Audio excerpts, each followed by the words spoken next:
దేవుని పరిశుద్ధ నామమునకు మహిమ కలుగును గాక. Good morning friends, how are you? దేవుడు మిమ్మల్ని సర్వసత్యంలోకి నడిపించును గాక. ఈ ఉదయకాలన్నా దేవుని మాటను ఒకసారి మనం చూద్దాం. రోమీలు రాసిన పత్రిక 10వ అధ్యాయము 9వ వచనంలో అంటాడు, మేము ప్రకటించు సత్యవాక్యమేమనగా యేసు ప్రభు అని నీ నోటితో ఒప్పుకొని దేవుడు ఆయన్ను మృతుల్లో నుండి లేపినని నీ హృదయమందు విశ్వసించిన ఎడల నీవు రక్షించబడుతువు. అలాగే ఏమంటాడంటే, నీతి కలుగునట్లు మనిషి హృదయంలో విశ్వసిస్తాడు, రక్షణ కలుగునట్లు నోటితో ఒప్పుకుంటాడు.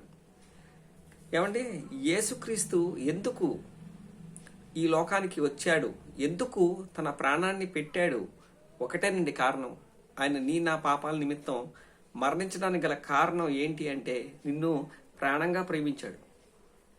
తన రాజ్య వారసునిగా తనతో ఉండే భాగ్యాన్ని నీకు ఇవ్వటానికి ఆయన మరణించి నిన్ను నన్ను పరలోక రాజ్య వారసులుగా చేయడానికే ఆయన త్యాగం చేశాడు. ఆయన మరణించడమే కాదండి, ఆయన 3వ దినాన్న పునరుద్ధానుడయ్యాడు. అందరికీ కూడా మరణ దినాలు ఉన్నాయి. మహాత్ములుగా దేవుళ్ళుగా పిలువబడిన వాళ్ళందరికీ కూడా మరణ దినాలు ఉన్నాయి. కానీ వారికి ఏ రోజు లేదంటే పునరుత్థానము, రిజరక్షన్ డే అనేది వారికి లేదు. కానీ క్రీస్తుకు మాత్రం పునరుద్ధాన దినము. ఈ రోజుకి ఆయన సమాధి తెరవబడే ఉందండి. ఈరోజు కూడా అనేక దేశాల నుంచి ఆ ప్రాంతానికి, ఆ పాలస్తీనా, ఆ స్థలానికి వెళ్ళినప్పుడు యేసు సమాధి తెరవబడే ఉంది. ఆయన సమాధిలో లేడు. ఆయన ఎందుకనగా ఆయన దైవకుమారుడు. నా ప్రాణ క్రయధనముగా నువ్వు నేను నరకానికి పోతున్న సమయంలో ఆయన మరణించాల్సి వచ్చింది.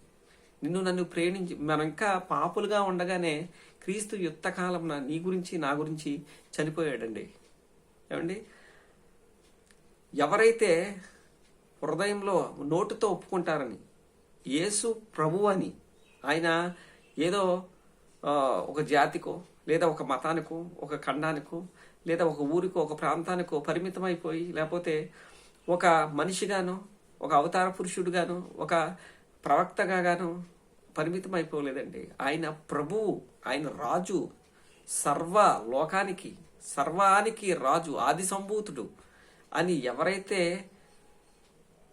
ఒప్పుకుంటారో, ఆయనను దేవుడు మృతుల్లో నుండి లేపినని ఎవరి హృదయమందు విశ్వసిస్తారో వారు రక్షించబడతారు. ఎందుకనగా మనం ఏం చేయాలి? మొదటగా ఆయన ప్రభు అని, ఆయన దైవకుమారుని దేవుడని మనం ఒప్పుకొని, ఆయన్ను దేవుడు మృతుల్లోంచి లేపాడని, రేపొద్దున ఆయన నమ్మి నువ్వు కూడా ఆయనతో పాటు యుగగాలు, నీ శరీరం మట్టి అయిపోతే ఆత్మ ఆయన దగ్గరికి వెళ్ళిపోయి యుగగాలు నువ్వు ఆయనతో నిత్య సంతోషంలో ఉంటావని విశ్వసించినట్లయితే, ఆయన మార్గంలో నడుస్తూ ఆయన కోసం కనిపెట్టినట్లయితే నువ్వు నేను కూడా రక్షించబడతాం. నువ్వు నేను కూడా యుగాలు కూడా మనం మరణిస్తాం. ఈ లోకంలో ఏదో ఒక రోజు మనం మరణిస్తాం. మనం యుగాలు కూడా ప్రభువైన యేసుక్రీస్తుతో ఉండే ఛాన్స్ ఇక్కడ మనకు వస్తుంది.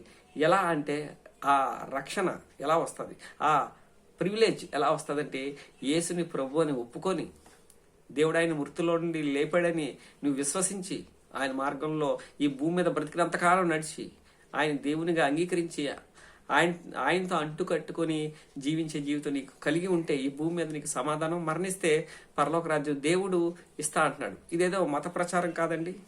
ఇదేదో మీరు దీంట్లోకి వస్తే డబ్బులు ఇస్తాము అని చెప్పే